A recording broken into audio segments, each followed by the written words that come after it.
Bonjour, voici la présentation du code de correction de l'école Eureka pour le deuxième cycle. Notre code est le SPOA.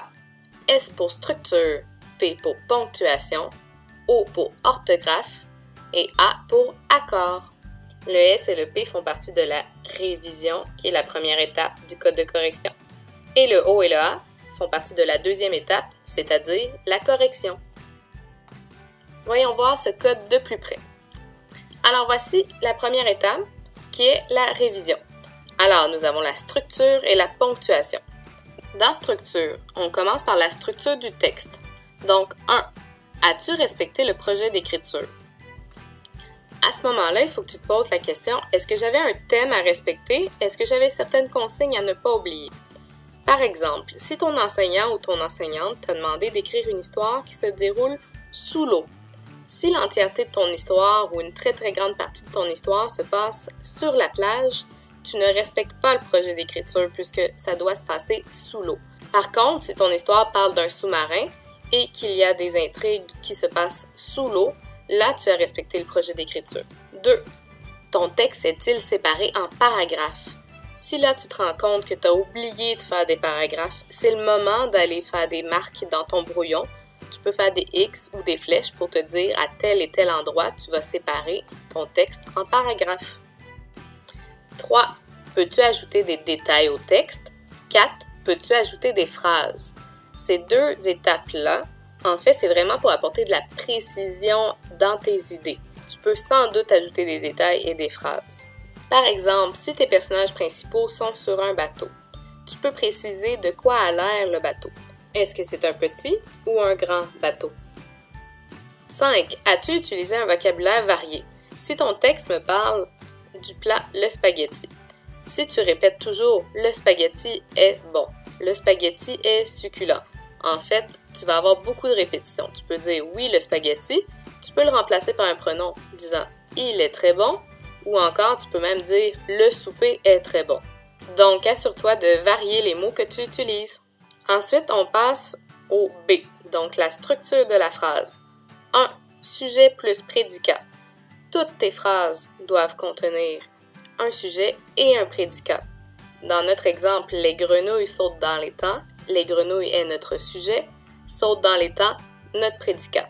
On se rappelle que le noyau du prédicat est un verbe conjugué. Donc, il te faut absolument ça dans ta phrase. 2. Ajoute des détails. À l'intérieur d'une phrase, tu peux ajouter des détails pour préciser tes idées. Donc, les grenouilles vertes sautent dans l'étang tous les matins. On a ajouté le mot « verte » pour préciser que les grenouilles sont vertes et on a ajouté aussi à quel moment elles le font, c'est-à-dire tous les matins. Maintenant, on passe au point de la ponctuation. Donc, 1.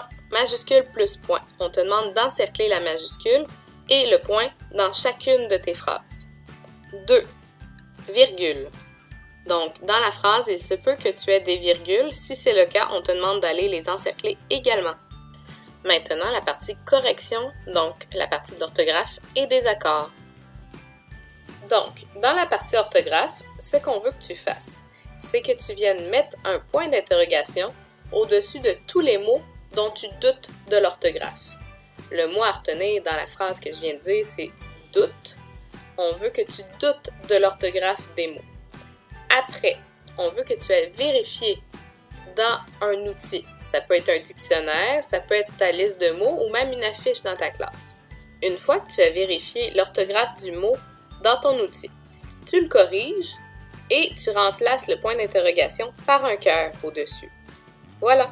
Ensuite, on s'en vient dans la partie accords. Donc, A, accord dans les groupes du nom.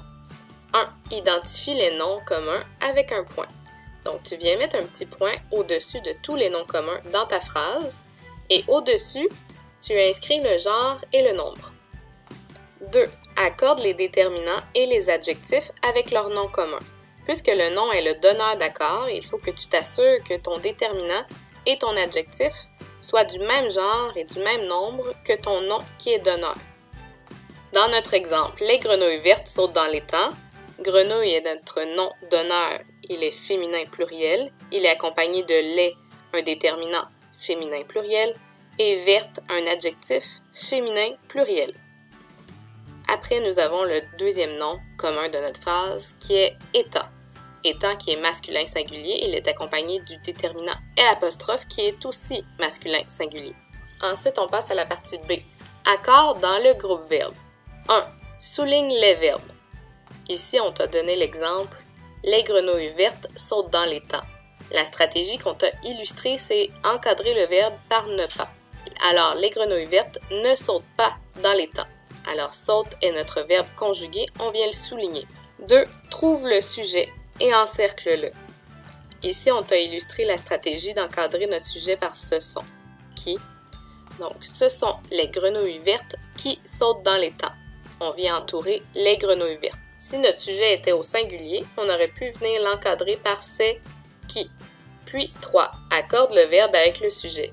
Ici, on t'a illustré la stratégie de remplacer le sujet par un pronom. Donc, les grenouilles vertes deviennent elles au pluriel. Elles sautent, ça doit terminer par ENT. Donc, notre verbe est bien accordé maintenant. Et c'est terminé. J'espère que tu as apprécié la vidéo. Bonne journée!